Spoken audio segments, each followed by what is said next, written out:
नमस्कार साथियों, आपका अपने चैनल रामनिवास मेहरा पर हार्दिक स्वागत है। साथियों, जैसा कि आप सबको विदित है कि छात्रवृत्ति आवेदन हेतु शाला दर्पण टीम द्वारा एसडी-बीएसपी पोर्टल तैयार किया गया है, जो ऑटो अप्लाई सिस्टम पर कार्य कर रहा है। मतलब यदि आप किसी विद्यार्थी का छात्रवृत्ति हेतु आवेदन नहीं करेंगे, फिर भी सिस्टम ऑटोमेटिक विद्यार्थी का आवेदन कर देगा।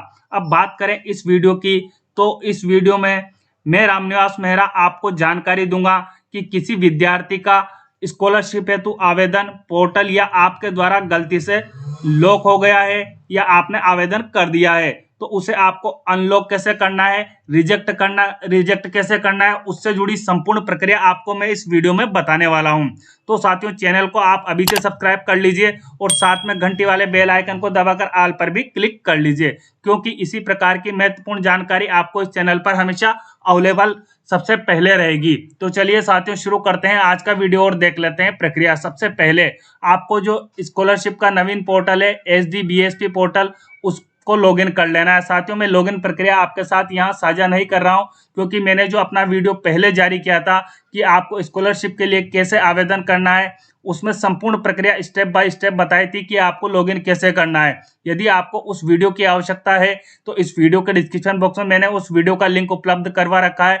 आप उस वीडियो की सहायता लीजिएगा और उस वीडियो की सहायता लेकर आप आसानी से सीख सकते हैं कि इस पोर्टल पर आपको लॉगिन कैसे करना है, कैसे छात्रवृत्ति के लिए आवेदन करना है। संपूर्ण प्रक्रिया मैंने उस वीडियो में बताई हुई है। यहाँ मैं सिर्फ बात कर रहा हूँ कि यदि ऐसे विद्यार्थी आपके विद्यालय में है जिनकी एप्लीकेशन सिस्टम ने ऑटो अप्लाई कर दी है या आपसे गलती से लॉक हो गई है, तो उनको आपको अनलॉक कैसे करना है, रिजेक्ट कैसे करना है, उनकी एप्लीकेशन जो स्टूडेंट एलिजिबल नहीं है। तो हम बात करते हैं, जब पोर्टल पर लॉगिन होंगे तो इस तरह का इंटरफेस आपके सामने आएगा। सबसे पहले आपको यहाँ सेशन सेलेक्ट करने के लिए कहा जाएगा, तो आप यहाँ क्लिक कर लीजिएगा और सेशन 2023-24 सेलेक्ट कर लीजिएगा। उसके उपरांत आपको यहाँ नीचे स्कॉलरशिप टाइप सेलेक्ट करने के लिए कहा जाएगा। तो यहाँ दो ऑप्शन आपको मिलेंगे, प्री मैट्रिक और पोस्ट मैट्रिक। जिसमें भी आप करेक्शन करना चाहते हैं वो आप यहाँ से सेलेक्ट कीजिएगा। हालांकि अभी प्री मैट्रिक में मैं करेक्शन करना चाहता हूं, तो मैंने यहाँ प्री मैट्रिक सेलेक्ट कर लिया है। उसके बाद आपको यहाँ ऑप्शन मिलेगा सबमिट का, तो आप यहाँ सबमिट पर क्लिक कर लीजिएगा। जैसे ही आप सबमिट पर क्लिक करेंगे, इस तरह का डायलॉग बॉक्स आपके सामने आएगा। तो आप इसे रीड करना चाहते हैं और समझना चाहते हैं तो आप इसे रीड कर लीजिएगा और समझ लीजिएगा। उसके बाद यहाँ आपको क्रॉस का निशान दिखाई देगा, इस पर आपको क्लिक कर लेना है। जैसे आप यहाँ क्लिक करेंगे, ये डायलॉग बॉक्स आपके सामने से हट जाएगा। अब इस तरह की इंफॉर्मेशन आपके सामने यहाँ खुलकर आएगी। तो आपको यहाँ पहले ही स्टेप में दिया हुआ है अप्लाई और रिजेक्ट का ऑप्शन। तो सबसे पहले आप यदि रिजेक्ट करना चाहते हैं या अप्लाई करना चाहते हैं किसी भी एप्लीकेशन को, तो आपको यहाँ पर क्लिक करना है। जैसे आप यहाँ पर क्लिक करेंगे, इस तरह की इंफॉर्मेशन आपके सामने खुलकर आ जाएगी। सेशन आपको ऑलरेडी यहाँ दिखाई देगा। अब आपको यहाँ स्कीम सेलेक्ट करने के लिए कहा जा रहा है, तो मैं एग्जाम्पल के रूप में यहाँ ले लेता हूँ। Pre matric scholarship for SC student के लिए मैंने यहाँ सेलेक्ट कर लिया है।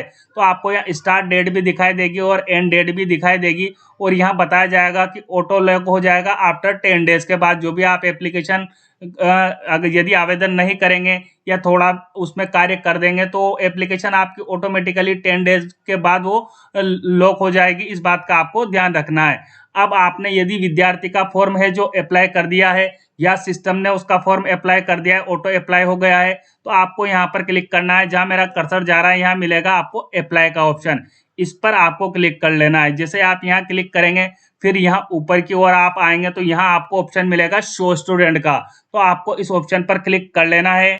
अब जैसे ही आप यहाँ क्लिक करेंगे, इस तरह की इंफॉर्मेशन आपके सामने यहाँ डिस्प्ले हो जाएगी। यहाँ आपको क्लासेस डिस्प्ले होती रहेगी। जैसा मुझे 6, 7, 8 क्लास डिस्प्ले हो रही है, क्योंकि मैंने प्री मैट्रिक स्कॉलरशिप सेलेक्ट की है 6 से 8 तक, तो वो क्लास आपको यहाँ डिस्प्ले होगी। अब आपको यहाँ देखना है साथियों, यहाँ टोटल एलिजिबल स्टूडेंट, जैसे मैं कक्षा 6 का एग्जाम्पल आपको यहाँ बता देता हूँ। तो यहाँ एक स्टूडेंट एलिजिबल था, उसमें गर्ल्स थी, वो तो गर्ल्स के सम्मुख मुझे 1 मिल रहा है, बॉयज 0 है। अब टोटल अप्लाई कितने हुए हैं? एक फॉर्म अप्लाई हो चुका है और वो गर्ल्स का ही अप्लाई हुआ है, बॉयज थे ही नहीं, तो यहाँ 0 दिखाई दे रहा है।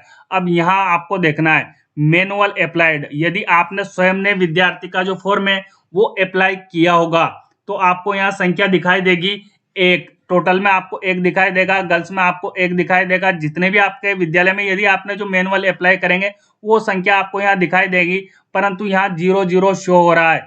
तो मतलब ये मैंने अप्लाई नहीं किया है या आपने भी अप्लाई नहीं किया होगा तो आपको यहाँ 00 दिखाई देगा। अब आगे जो यहाँ आपको जानकारी मिलेगी ऑटो अप्लाइड, यदि सिस्टम द्वारा एप्लीकेशन को ऑटोमेटिकली अप्लाई किया जाएगा, क्योंकि यदि आप सिस्टम को ऐसा बनाया गया है कि यदि आप उस पर कार्य नहीं करेंगे तो सिस्टम खुद ही अपने आप एप्लीकेशन को आगे फॉरवर्ड कर देगा और उसको लॉक भी कर देगा। इस सिस्टम को ऐसा डिजाइन किया गया है। तो यहाँ बताया जा रहा है ऑटो अप्लाइड हुआ है, टोटल फॉर्म है जो ऑटो अप्लाइड 1 हो गया है और वो गर्ल्स का था तो गर्ल्स की संख्या यहाँ दिखाई दे रही है। बॉयज नहीं थे इस कक्षा में तो बॉयज का 0 दिखाई दे रहा है। और यदि आपने अब उसको रिजेक्ट किया होगा तो यहाँ रिजेक्ट की संख्या दिखाई देगी। जैसे यहाँ टोटल रिजेक्ट में 0 मिल रहा है, गर्ल्स में भी 0 मिल रहा है, बॉयज में भी 0 मिल रहा है। तो हमने कोई फॉर्म को रिजेक्ट नहीं किया है तो अब यहाँ रिजेक्ट का ऑप्शन भी हमें यहाँ दिखाई नहीं दे रहा है। अब हमें देखना है कि ये फॉर्म आपको लगता है कि गलती से गलत अप्लाई हो गया है, आप इसे रिजेक्ट करना चाहते हैं क्योंकि सिस्टम द्वारा इसको अप्लाई किया गया है, आपने इसको अप्लाई नहीं किया है। हो सकता है डॉक्यूमेंट की कमी हो या किसी कारण से आप इसको रिजेक्ट, अन्य कारण से भी आप रिजेक्ट करना चाहते हो तो आपको यहाँ क्लास दिखाई देगी। इस क्लास पर आपको क्लिक करना है। जैसे आप इस क्लास पर क्लिक करेंगे हो सकता है आपके सामने इस तरह की इंफॉर्मेशन अब खुलकर आए। जिस विद्यार्थी का फॉर्म ऑटो अप्लाइड हुआ था उसका नेम आपको यहाँ दिखाई देगा, उसकी क्लास आपको यहाँ दिखाई देगी, पेरेंट्स का नेम आपको यहाँ दिखाई देगा, स्टूडेंट के एसआर नंबर आपको यहाँ दिखाई देंगे, उसकी कास्ट कैटेगरी आपको यहाँ दिखाई देगी, जेंडर आपको यहाँ दिखाई देगा, अप्लाई और रिजेक्ट किस दिन हुआ है वो डेट आपको यहाँ दिखाई देगी। अब आपको यहाँ देखना है day left for auto forward. अब हो सकता है कि आपको यहाँ डे की संख्या दिखाई दे, भाई 8 दिखाई दे, 7 दिखाई दे, 6 दिखाई दे। अगर ऐसा आपको दिखाई देता है तो आपको यहाँ डिलीट का ऑप्शन दिखाई देगा। परंतु यहाँ जैसा कि मुझे दिखाई दे रहा है कि यहाँ 0 दिखाई दे रहा है कि अब डे ही मेरे पास 0 बचे हैं तो यहाँ अब ये एप्लीकेशन डिलीट भी नहीं हो सकती इस जगह से। तो मतलब ऑप्शन आपको यहाँ डिलीट का मिल ही नहीं रहा, आप स्पष्ट देख पा रहे होंगे। उसके बाद अगली इंफॉर्मेशन आपको यहाँ दिखाई देगी, वेरीफाइड डेट है। वेरीफाइड कब हुआ है? ये 31/7/23 को वेरीफाइड हो चुका है। तो अब आपको यहाँ डिलीट का ऑप्शन दिखाई नहीं दे रहा है। अब हो सकता है कि ये एप्लीकेशन जो सिस्टम ने ऑटोमेटिकली लॉक की है या फॉरवर्ड की है आगे, ये गलत हो गई है और यहाँ आपके पास डे भी 0 बचे हुए जिसके कारण आप इसे डिलीट भी नहीं कर पा रहे हैं। ऐसी कंडीशन में आपको क्या करना है, तो आपको यहाँ से वीडियो को बिना स्किप किए पूरा अवश्य देखना है। आपको बिल्कुल इस वीडियो से हेल्प मिलेगी कि यदि ऐसा हो गया आपके साथ भी तो आपको कैसे उस एप्लीकेशन को रिजेक्ट करना है। तो उसके लिए आपको वापस आना है यहाँ तीसरे स्टेप पर। तीसरे स्टेप पर आपको ऑप्शन मिलेगा लॉक का, तो आपको उस लॉक वाले ऑप्शन पर आप क्लिक कर लेना है। जैसे आप यहाँ क्लिक करें आपके सामने इस तरह की इंफॉर्मेशन यहाँ खुलकर आएगी। अब आपको यहाँ बताया जाएगा, सेशन ऑलरेडी आपको यहाँ दिखाई देगा। उसके बाद आपको यहाँ स्कीम सेलेक्ट करने के लिए कहा जा रहा है। तो आप जिस भी बच्चे के साथ ऐसा हुआ है, जिस कक्षा का बच्चा है, प्री मैट्रिक में है या पोस्ट मैट्रिक में है, वो क्लास आप वो स्कॉलरशिप का टाइप आप यहाँ से सेलेक्ट कर लेंगे। उसके बाद आपको यहाँ ऑप्शन दिखाई देगा शो स्टूडेंट का, तो इस शो स्टूडेंट वाले ऑप्शन पर अब आपको क्लिक कर लेना है। जैसे ही आप शो स्टूडेंट पर क्लिक करेंगे इस तरह की इंफॉर्मेशन अब आपके सामने यहाँ खुलकर आएगी। तो जो मैंने आपको एग्जांपल बताया था वो क्लास 6 का बताया था। मेरे साथ जो प्रॉब्लम आ रही है वो कक्षा 6 में आ रही है, क्योंकि कक्षा 6 में विद्यार्थी का ऑटो लॉक फॉर्म हुआ है और मुझे लगता है कि ये गलत है। हो सकता है आपको आपके साथ भी ऐसा हो रहा हो, तो जिस कक्षा में आपके साथ ऐसा हो रहा हो उस कक्षा पर आपको यहाँ क्लिक कर लेना है। जैसे आप यहाँ क्लिक करेंगे और नीचे की ओर जब आएंगे तो आपको यहाँ अब मिलेगा विद्यार्थी का नेम आपको यहाँ डिस्प्ले हो जाएगा, उसकी क्लास सेक्शन यहाँ डिस्प्ले हो जाएगी, जेंडर यहाँ डिस्प्ले हो जाएगा, कास्ट कैटेगरी आपको यहाँ डिस्प्ले होगी, स्कॉलरशिप अमाउंट उसको कितना अलॉट होना है वो आपको यहाँ डिस्प्ले हो जाएगा, वेरीफाइड डेट आपको यहाँ डिस्प्ले होगी, लॉक्ड किस तिथि को हुआ है वो तिथि आपको यहाँ डिस्प्ले हो जाएगी। अब आप चाहते हैं कि ये गलत लॉक हुआ है, ऐसी कंडीशन में आपको यहाँ टीम के द्वारा ये ऑप्शन अवेलेबल करवाया हुआ है अनलॉक का, तो आप यहाँ अनलॉक पर क्लिक कर लीजिएगा। साथियों आपको अनलॉक पर तभी क्लिक करना है जब आपके विद्यार्थी का फॉर्म जो है वो गलत अप्लाई हुआ हो। तो आप यहाँ जो अनलॉक का येलो कलर में आपको ऑप्शन मिल रहा है इस पर आपको क्लिक करना है। जैसे ही आप यहाँ क्लिक करेंगे आपके सामने इस तरह का डायलॉग बॉक्स आ जाएगा। क्या आप विद्यार्थी को अनलॉक करना चाहते हैं? तो आपको जो ओके का ऑप्शन मिल रहा है आप ओके पर क्लिक कर लीजिएगा। जैसे ही आप यहाँ ओके पर क्लिक करेंगे आपके सामने इस तरह की इंफॉर्मेशन आ जाएगी, student scholarship application unlocked successfully, तो अब आपको यहाँ क्लोज का ऑप्शन मिल रहा है, तो आप यहाँ क्लोज पर क्लिक कर लीजिएगा। जैसे ही आप क्लोज पर क्लिक करेंगे, ये डायलॉग बॉक्स आपके सामने से हट जाएगा। अब इस तरह की इंफॉर्मेशन आपके सामने यहाँ डिस्प्ले होगी, तो आपको अब यहाँ ऑप्शन मिलने लगेगा डिलीट एप्लीकेशन का। तो आप इस एप्लीकेशन को डिलीट करना चाहते हैं, तो आपको ये ऑप्शन मिल रहा है डिलीट एप्लीकेशन, इस पर क्लिक कर लेना। जैसे आप यहाँ क्लिक करेंगे, आपके सामने इस तरह का डायलॉग बॉक्स यहाँ आ जाएगा, applicant scholarship application deleted successfully. तो आपको यहाँ जो क्लोज का ऑप्शन मिल रहा है, वो आप यहाँ से क्लोज पर क्लिक कर लीजिएगा। अब आप जैसे ही उस एप्लीकेशन को यहाँ से डिलीट कर देंगे, आपके सामने यहाँ अब वो क्लास ही गायब हो जाएगी, या हो सकता है आपके सामने क्लास रहे, क्योंकि मेरे एक विद्यार्थी था, मैंने एक को ही डिलीट कर दिया, इसलिए मुझे यहाँ क्लास गायब दिखाई दे रही है। अब बात करें हम साथियों की, यदि आप किसी भी एप्लीकेशन को रिजेक्ट करना चाहते हैं, मान लो विद्यार्थी ने आपको डॉक्यूमेंट नहीं दिया है, किसी कारण से आप रिजेक्ट करना चाहते हैं, तो वो रिजेक्ट कैसे करेंगे, वो प्रोसेस भी मैं आपको बता देता हूँ।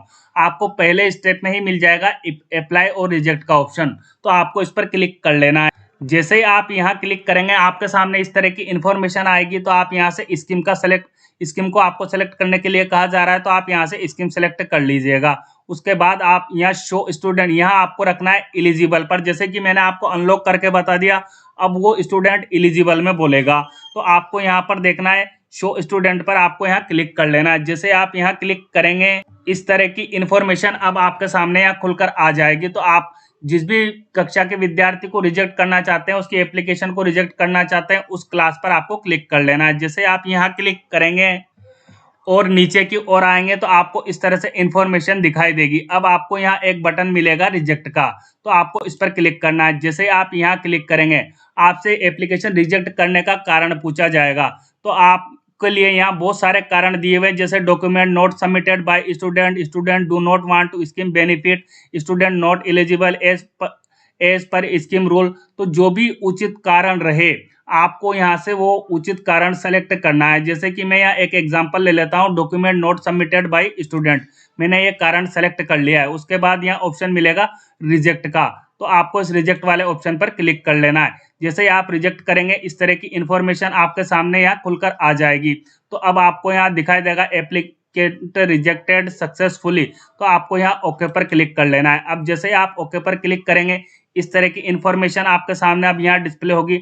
अब आपको यहाँ स्पष्ट दिखाई देगा कि जो एप्लीकेशन थी रिजेक्टेड में, कितनी एप्लीकेशन आपने रिजेक्ट की है, वो संख्या आपको यहाँ दिखाई देगी। तो आपको यहाँ देख लेना है, जिस एप्लीकेशन को आप रिजेक्ट करना चाहते हैं, वो संख्या यहाँ आ चुकी है। अब साथियों, हो सकता है कि ये एप्लीकेशन आपसे ऐसा भी हो सकता है कि जो आपने एप्लीकेशन रिजेक्ट की है, वो गलत स्टूडेंट की रिजेक्ट कर दी है, आपसे गलती से रिजेक्ट हो गई है, जिसकी संख्या आपको यहाँ दिखाई दे रही है। ऐसी कंडीशन में आपको इसको वापस कैसे लाना है, वो प्रक्रिया भी मैं आपको शेयर करके बताता हूँ। सबसे पहले आपको यहाँ आ जाना है, आप वापस वहीं क्लिक करेंगे अप्लाई और रिजेक्ट का ऑप्शन जो आपको मिल रहा है, इस पर आपको क्लिक कर लेना है। जैसे आप यहाँ क्लिक करेंगे, आपके सामने सेशन यहाँ मिल जाएगा। आपको स्कीम सेलेक्ट करने के लिए यहाँ कहा जाएगा, तो आपने जिस भी कक्षा के बच्चे को रिजेक्ट किया है, जिस स्कीम से रिजेक्ट किया है, वो स्कीम आप यहाँ से सेलेक्ट कर लेंगे। अब आपको यहाँ ध्यान रखना है, जो नीचे दिए हुए हैं आपको एलिजिबल, अप्लाई और रिजेक्ट, तो आपने एप्लीकेशन को रिजेक्ट कर रखा है, तो आपको यहाँ रिजेक्ट पर क्लिक कर लेना है। जैसे आप रिजेक्ट पर क्लिक करेंगे, ये सर्कल में आपके सामने ब्लू कलर का हो जाएगा। अब आपको ऑप्शन यहाँ दिखाई देगा शो स्टूडेंट का, इस शो स्टूडेंट पर आपको क्लिक कर लेना है। जैसे ही शो स्टूडेंट पर आप क्लिक करेंगे, अब आपके सामने इस तरह की इंफॉर्मेशन यहाँ फिर से शो होगी।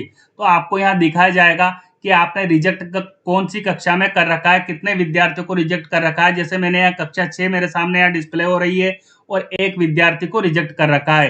तो आपको इस जो आपने रिजेक्ट किया है, हो सकता है आपसे गलती से रिजेक्ट हो गया है, तो उसके लिए आप जिस कक्षा में आपका रिजेक्ट हुआ है, उस कक्षा पर आपको क्लिक कर लेना है। जैसे मैं यहाँ क्लास 6 पर क्लिक कर लेता हूँ। जैसे आप यहाँ क्लिक करेंगे और आएंगे नीचे की ओर, तो आपके सामने इस तरह की इंफॉर्मेशन खुलकर आ जाएगी। जिस विद्यार्थी का फॉर्म आपने रिजेक्ट किया है, वो विद्यार्थी का नेम आपको यहाँ दिखाई देगा, क्लास आपको यहाँ दिखाई देगी, पेरेंट्स का नेम आपको यहाँ दिखाई दे जाएगा, एसआर नंबर विद्यार्थी का आपको यहाँ दिखाई दे जाएगा, कास्ट कैटेगरी यहाँ दिखाई देगी, जेंडर आपको यहाँ दिखाई देगा, एप्लीकेशन जो रिजेक्टेड आपने की है वो तिथि आपको यहाँ डिस्प्ले हो जाएगी, day left for auto forward के लिए कितने डे लेफ्ट है। जैसे एप्लीकेशन रिजेक्ट है, तो उसके लिए 0 आपको दिखाई देगा यहाँ पर। वेरीफाइड डेट आपको यहाँ नो दिखाई देगी। अब स्टेटस में आपको यहाँ बताया जाएगा जिस कारण से आपने उसकी एप्लीकेशन रिजेक्ट की है, वो कारण आपको यहाँ बताया जाएगा। जैसे मैंने यहाँ सेलेक्ट किया था rejected due to document not submitted by student, तो ऐसे जो भी आप रीजन सेलेक्ट करेंगे उस कारण वो कारण आपको यहाँ दिखाया जाएगा। अब हो सकता है कि ये एप्लीकेशन आपसे गलत रिजेक्ट हो गई है, तो इसके लिए आपको यहाँ ऑप्शन दिया हुआ है डिलीट का, तो आप इस डिलीट के ऑप्शन पर क्लिक कर लीजिएगा। जैसे आप यहाँ क्लिक करेंगे आपके सामने इस तरह का डायलॉग बॉक्स आ जाएगा, एप्लीकेशन डिलीटेड सक्सेसफुली। तो अब ये एप्लीकेशन जो आपने रिजेक्ट की थी वो आपकी हट चुकी है।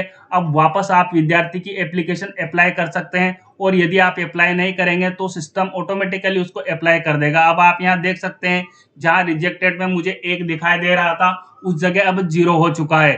तो साथियों, इस वीडियो के माध्यम से मैंने आपको पूरी प्रक्रिया समझाने का प्रयास किया है कि यदि आपका विद्यार्थी का जो आवेदन है वो लॉक हो गया है तो आपको उसको अनलॉक कैसे करना है, या कोई विद्यार्थी जो एलिजिबल नहीं है छात्रवृत्ति के लिए उसका फॉर्म आपको रिजेक्ट कैसे करना है, या गलती से किसी विद्यार्थी का फॉर्म आपसे गलत रिजेक्ट हो गया है तो उसको आपको वापस डिलीट कैसे करना है, संपूर्ण प्रक्रिया मैंने आपको स्टेप बाय स्टेप समझाने का प्रयास किया है, और उम्मीद करता हूं कि आप समझ भी चुके होंगे। यदि फिर भी आपको कोई दिक्कत आती है छात्रवृत्ति से संबंधित आवेदन करने में तो प्लीज मुझे कमेंट बॉक्स में कमेंट करके आप बताइएगा, मैं निश्चित ही आपके कमेंट का रिप्लाई देने का प्रयास करूंगा।